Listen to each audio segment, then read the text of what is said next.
நிச்சயமா யாருக்குமே குறையே இல்லாம அந்த வயித்து பசிய போக்கக்கூடியவங்க ருக்கம்மாள்.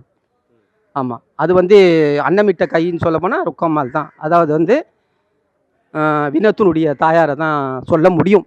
இந்த ஏரியால சொல்லப்போனா. ஏன்னா போட்டுட்டு பின்னாடி புறம் பேசுவங்கலாம் உண்டு. ஆனா ருக்கம்மாள் கிட்ட அந்த தன்மை கிடையாது. அதே பாணி தான் வந்து வினோத்துக்கு உண்டு.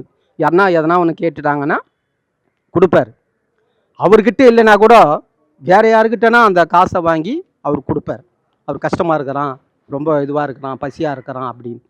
சரி அப்படின்ட்டு அவர் வந்து இப்போ வீடு மாறி வெளியே இருக்கும்போது யாருன்னா வந்தால் கூட நண்பர்கள் யாருன்னா என்ன கேட்டாங்க என்ன வேணாத்துன்னு கேட்டால் கூட அவர் எதனா ஒரு உதவி பண்ணுவார். எந்த ஒரு நிகழ்ச்சினாலும் உதவி பண்ணுவார்.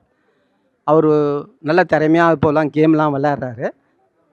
நாங்களும் பார்த்துன்னு தாங்கிறோம். 9 சீசனையும் நான் பார்க்கக்கூடியவன். இதுதான் வினோத் போனான் தான் நான் வந்து இந்த சீசனை நான் பார்க்கல. ஆரம்ப காலத்தில் கமல்ஹாசன் அவர் பண்ண 7 சீசனையும் பார்த்துருக்குறோம். இப்போ விஜய் சேதுபதி 8வது சீசன் பண்ணார். இது 9வது சீசன் பண்ணிட்டு இருக்கிறாரு. இந்த 9வது சீசனும் பார்க்குறோம் நாங்கள். நிறைய இருக்குது. ஒரு பாப்பா வந்து ஒரு விதமான ஒரு காலை தூக்கி ஒன்று போட்டுது. அதெல்லாம் கூட ரொம்ப கஷ்டமான ஒரு இதுவாக தான் இருக்குது. வினோத் வந்து வெற்றி பெறணும், நல்லா இருக்கணும்.